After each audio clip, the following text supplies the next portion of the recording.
Hello everyone. तो बहुत बहुत इंपॉर्टेंट टॉपिक है ये, theory of separation of power. ठीक है, बेसिकली कई बार आपने टीवी न्यूज़ और डिबेट्स में ये सुना होगा कि कोई मिनिस्टर आके बोल रहा है कि जुडिशरी को जो इस पे नहीं बोलना है, कोई ओपिनियन नहीं देना, ये जुडिशरी का दायरा नहीं है। ठीक, केस नंबर 1। केस नंबर 2 क्या है, कई बार हमने देखा कि सुप्रीम कोर्ट किसी एक्ट को अनकॉन्स्टिट्यूशनल डिक्लेयर कर देता है, स्ट्रक डाउन कर देता है ऑन द बेसिस ऑफ कि भाई ये हमारी इंडिपेंडेंस को जो है कॉम्प्रोमाइज कर रहा है। For example, national judicial appointment commission जिससे बना था 99th कॉन्स्टिट्यूशनल अमेंडमेंट एक्ट, ठीक है, इसको सुप्रीम कोर्ट ने स्ट्रक डाउन कर दिया था। अरुण जेटली के टाइम पे ये आया था, जिसमें सरकार के भी कुछ लोग थे और ये पूरा एक कमीशन था जो सुप्रीम कोर्ट के अपॉइंटमेंट को जो है देखेगा। तो सुप्रीम कोर्ट बोला भाई इससे जो है हमारी इंडिपेंडेंस कॉम्प्रोमाइज़ हो जाएगी, वही लोग आएंगे जो उस समय की पॉलिटिकल पार्टी के विचारों से सहमत हों। ठीक है, तो ये सारी चीज़ें एक हेल्दी लोकतंत्र के लिए ठीक नहीं है। तो ये सारे केसेस जो हैं हमने अपने जीवन में देखे। ठीक है, अब हम आते हैं थोड़ी ज़्यादा थ्योरी पे। बेसिकली जो गवर्नमेंट है उसके 3 मेजर ऑर्गन्स हैं जिस पे गवर्नमेंट खड़ी होती है। ठीक है, एक तो एग्जीक्यूटिव, ठीक है, यानी कि विधायिका, लेजिस्लेटिव यानी कि कार्यपालिका, और जुडिशरी यानी कि न्यायपालिका। ठीक है, तो एग्जीक्यूटिव, लेजिस्लेटिव और जुडिशरी, ये 3 मेजर ऑर्गन्स होते हैं किसी भी गवर्नमेंट के। ठीक है, कहीं भी आप चले जाइए, किसी भी लोकतंत्र में चले जाइए, आप लोकतांत्रिक देश में चले जाइए, आपको ये 3 ऑर्गन्स मिलेंगे। इसीलिए कई बार हम लोग बोलते नहीं है कि मीडिया को 4th पिलर ऑफ डेमोक्रेसी। अब अगर 4th पिलर जो है डेमोक्रेसी का मीडिया है, तो 3 पिलर कौन से हैं? तो 3 पिलर यही हैं, एग्जीक्यूटिव, लेजिस्लेटिव और जुडिशरी। ठीक है, अब समझाते हैं जरा ये आपको, ये क्या है थ्योरी बेसिकली। अब ये फ्रेंच के फिलोसोफर, मतलब फ्रेंच फिलोसोफर थे, फ्रांस के थे, मॉन्टेस्क्यू। ठीक है, मॉन्टेस्क्यू इनका नाम है, इसको याद रखिएगा। Theory of separation of power किसने दी थी? मॉन्टेस्क्यू ने। और इन्होंने 1747 में एक बुक लिखी थी जिसका नाम था एस्पिरिट डेस लॉइस करके। स्पेलिंग एक बार देख लेना, वरना मेरे ख्याल से यही है, स्पिरिट डेस लॉइस। ठीक है, इसमें इन्होंने बोला था कि सेपरेशन ऑफ पावर होना चाहिए, जो 3 मेजर ऑर्गन्स हैं गवर्नमेंट के उनके बीच में। ये बेसिकली इनका जो कॉन्सेप्ट था वो ट्रांस पॉलिटिका, ठीक है, इसके कॉन्सेप्ट पे बेस था। यानी कि 3 मेजर ऑर्गन्स, ठीक है, इनके पावर का डिस्ट्रीब्यूशन हो और इनमें जो है सेपरेशन हो, ये कॉन्सेप्ट इन्होंने विजुअलाइज किया था। ठीक है, तो एकदम वाटर टाइट मॉडल था, किसी को किसी से कोई लेना देना नहीं है, तीनों अपने अलग अलग चलेंगे। तो बेसिकली ये उतना फीजिबल भी नहीं था, तो यूएसए ने इसको रिजेक्ट किया और चेक्स एंड बैलेंसेस के साथ में जो है इसको अडॉप्ट किया। चेक्स एंड बैलेंसेस क्या?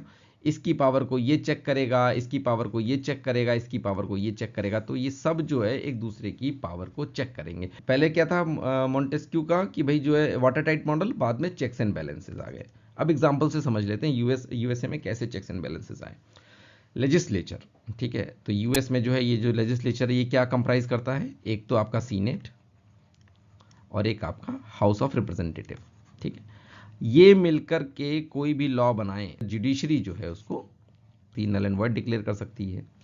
एग्जीक्यूटिव जो यानी कि प्रेसिडेंट, वो भी इन लॉ को वीटो कर सकता है। ठीक है, तो और इसकी वीटो को ये लेजिस्लेचर जो है ये ओवरराइड कर सकता है कि तुम्हारी वीटो हम नहीं मानेंगे by 2/3 of the vote in both the houses. ठीक है, फिर से समझिए, मैं एक बार समझा देता हूं कि एग्जीक्यूटिव अगर लेजिस्लेचर की किसी भी लॉ को पे वीटो लगाए, ठीक है, तो लेजिस्लेचर उसको वापस से जो है 2/3 की मेजॉरिटी से उस वीटो को नल एंड वॉइड कर सकती है। ठीक है, और जुडिशरी बाद में उस पूरे लॉ को अनकॉन्स्टिट्यूशनल डिक्लेयर कर सकती है। और जुडिशरी के जज का अगर कोई किसी का मिसबिहेवियर है या फिर जो है वो इनकॉम्पिटेंट है, तो उसको लेजिस्लेचर जो है इम्पीच कर सकती है। एग्जीक्यूटिव यानी कि प्रेसिडेंट को भी लेजिस्लेचर इम्पीच कर सकती है। तो ये सारी चीज़ें मतलब सब एक दूसरे पे चेक्स बना के रखे हैं। ठीक है, तो ये बात हो गई theory of separation of power की। अब आइए थोड़ी सी और इसके बारे में अंदर खुदाई करते हैं।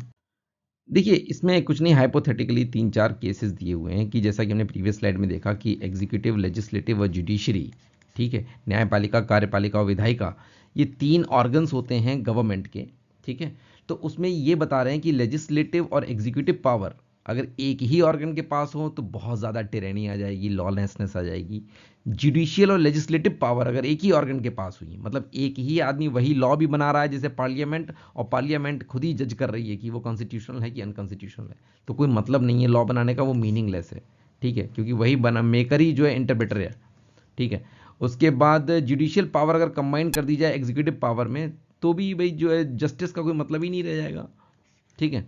और अगर तीनों एक ही व्यक्ति के पास हो तो फिर तो भाई वही अथॉरिटेरियनिज्म है, वही तुम्हारा जो है तानाशाही है, कंसंट्रेशन ऑफ पावर है, डेस्पोटिज्म है, जो कहना है वो कह लो। तो मतलब ये हाइपोथेटिकल केस थे, इसलिए ये सारे तीनों ऑर्गन्स जो हैं इनका सेपरेशन और चेक्स एंड बैलेंसेस होना ज़रूरी है। देखिए कंप्लीट सेपरेशन तो वैसे भी डिज़ायरेबल नहीं है, पर सेपरेशन ऑफ पावर का जब क्रिटिसिज्म हुआ तभी बाद में सोल्यूशन निकल के आया कि भाई चेक्स एंड बैलेंसेस के साथ में इसको अडॉप्ट करना है, ठीक है। तो क्रिटिसिज्म क्या था कि कंप्लीट सेपरेशन जो है वो पॉसिबल नहीं है, तीनों ऑर्गन्स इंटरडिपेंडेंट है, मतलब कि एग्जीक्यूटिव यानी कि आपके जो लॉ इम्प्लीमेंटेशन के लिए, कैरिंग आउट करने के लिए, इन्फोर्समेंट के लिए, लॉ को इन्फोर्स करने के लिए, स्टेट की विल को रिप्रेजेंट करने के लिए, ठीक है, president, prime minister, council of minister, ये सारे के सारे एग्जीक्यूटिव, प्लस आपके जो है लेजिस्लेटिव में आपका जो है लोकसभा, राज्यसभा, ठीक है, और प्लस आपका जुडिशरी, ठीक है। तो कहने का मतलब ये इंटरडिपेंडेंट तो हैं ही, ठीक है।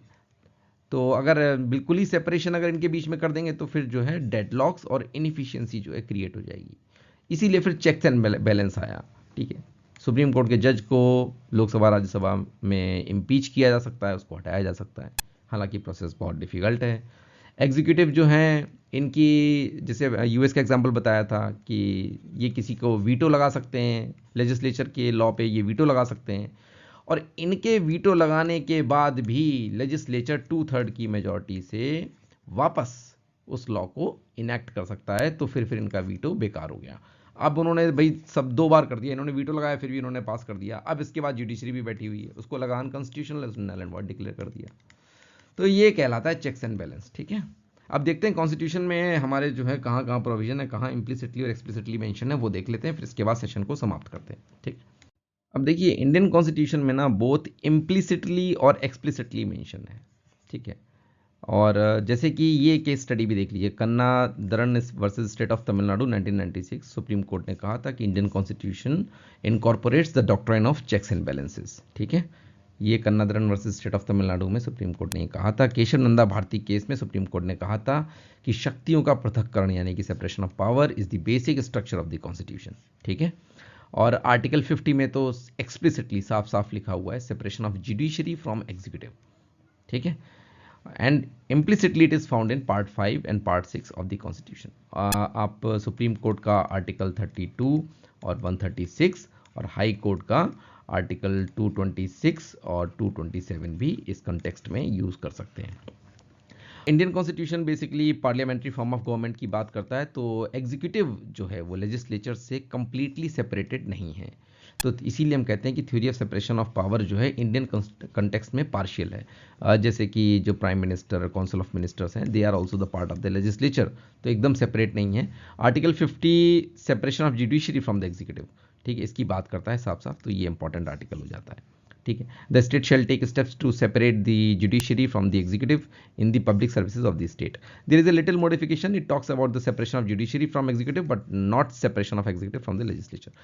थोड़ा सा मतलब यही वाली बात है कि एग्जीक्यूटिव को लेजिस्लेचर से सेपरेट करने की बात नहीं कर रहा है और जुडिशरी को एग्जीक्यूटिव से सेपरेट करने की बात कर रहा है। कंफ्यूज होने की जरूरत नहीं, फिर से बता देता हूँ यहाँ पे, एग्जीक्यूटिव, लेजिस्लेटिव और जुडिशरी, ठीक है, ये 3 चीज़ें हो गई।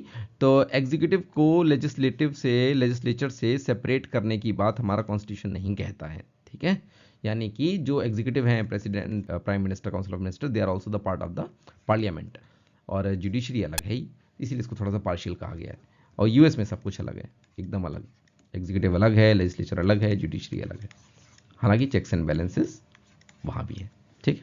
तो क्लोजिंग करेंगे डॉक्टर बी आर अम्बेडकर के एक बेहतरीन से स्टेटमेंट के साथ में, जिसमें उन्होंने कहा था कि किसी भी कॉन्स्टिट्यूशन की वर्किंग जो है वो केवल इस बात पर डिपेंड नहीं करती कि लेजिस्लेचर और एग्जीक्यूटिव और जुडिशरी जो है वो कैसे इस्टेब्लिश किए हैं कॉन्स्टिट्यूशन में, इस बात पर डिपेंड करती है कि कैसे लोग, पॉलिटिकल पार्टीज़ वो कैसी होंगी, ठीक है। और ये कौन कह सकता है कि कैसे पीपल ऑफ इंडिया कैसे बिहेव करेंगे और इंडियन पॉलिटिकल पार्टीज़ कैसे बिहेव करेंगी, क्या वो कॉन्स्टिट्यूशनल जो मेथड है, कॉन्स्टिट्यूशनलिज्म है, इसको अपहोल्ड कर पाएंगी या नहीं, ये सारी बात, ये एप्रीहेंशंस थे उनके दिमाग में जो उन्होंने उस समय बोले थे। तो खैर, we are thriving democracy, but अभी भी कुछ थोड़े से जो हैं ग्लिचेस हैं उनको दूर करने हैं।